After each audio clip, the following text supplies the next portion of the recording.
Miliaran rupiah dipertaruhkan irigasi hancur Ketua BPD ASN dalam sorotan regulasi.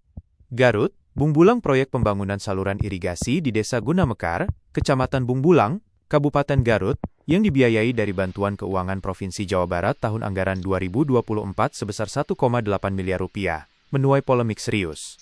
Bangunan yang baru sekitar 2 bulan selesai dilaporkan sudah rusak dan tidak dapat difungsikan secara optimal. Rabu, tanggal 18 Februari tahun 2026. Warga menyebutkan, konstruksi tidak mengikuti kontur tanah sehingga air tidak mengalir. Sejumlah bagian beton tampak retak dan ambles. Di lokasi proyek, warga juga mengaku tidak menemukan papan informasi kegiatan yang memuat nilai anggaran, sumber dana, pelaksana, serta waktu pekerjaan. Bangunan belum seumur jagung sudah ambruk. Air tidak ngalir. Kami tak tahu siapa yang bangun dan pakai dana berapa karena tak ada papan proyek, ujar seorang warga yang meminta identitasnya dirahasiakan.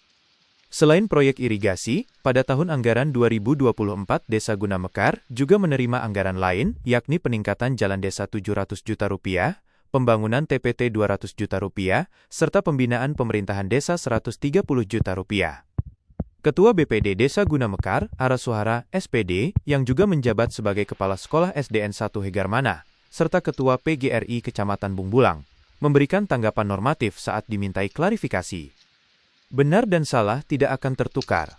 Jangan muter-muter, jelas orangnya, jelas alamatnya, tinggal datengin tanya orang dengan gentle. Nanti di yaumul hisab semua kelakuan akan dihisab, ujarnya. Namun, publik mempertanyakan sikap tersebut karena tidak menjelaskan secara konkret langkah pengawasan yang telah dilakukan BPD terhadap proyek irigasi bernilai miliaran rupiah itu.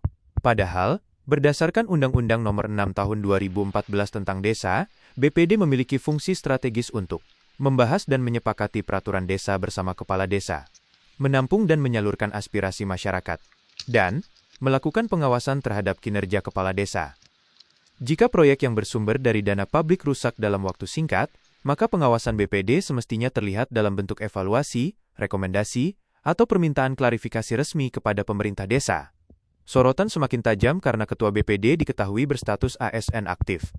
Dalam Undang-Undang Nomor 5 Tahun 2014 tentang ASN yang kemudian diperbarui dalam regulasi terbaru, ASN wajib menjaga netralitas, profesionalitas, serta menghindari konflik kepentingan. Secara prinsip, keanggotaan BPD merupakan representasi masyarakat desa, bukan unsur pemerintah atau ASN aktif. Sejumlah penegasan dari Badan Kepegawaian Negara (BKN) menyebutkan, ASN tidak diperbolehkan merangkap jabatan sebagai anggota atau ketua BPD karena berpotensi menimbulkan konflik kepentingan dan mengganggu independensi pengawasan. Potensi pelanggaran yang dapat timbul. 1.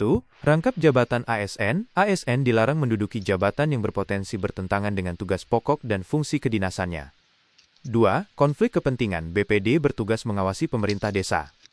Jika ketuanya ASN aktif, independensi pengawasan dapat dipertanyakan.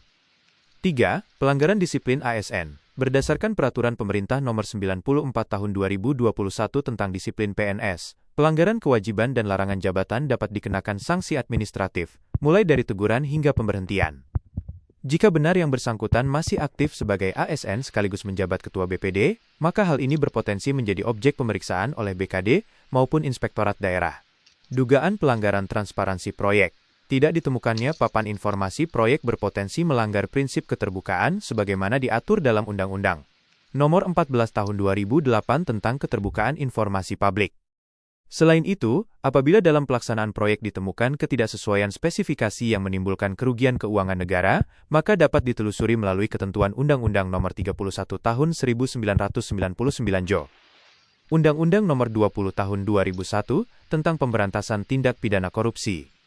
Namun, pembuktian unsur pidana tetap harus melalui audit resmi dan proses hukum. Sejumlah kalangan mendorong dilakukan audit teknis konstruksi oleh dinas terkait, audit investigatif oleh Inspektorat Kabupaten Garut, evaluasi status jabatan Ketua BPD oleh BKD BKN, klarifikasi terbuka dari pemerintah Desa Gunamekar. Kasus ini tidak hanya menyangkut kerusakan fisik proyek irigasi, tetapi juga menyentuh aspek tata kelola pemerintahan desa, independensi lembaga pengawas, serta kepatuhan ASN terhadap peraturan perundang-undangan. Hingga berita ini diterbitkan, redaksi tetap membuka ruang hak jawab bagi seluruh pihak guna menjunjung asas keberimbangan dan profesionalitas jurnalistik. Reporter ASB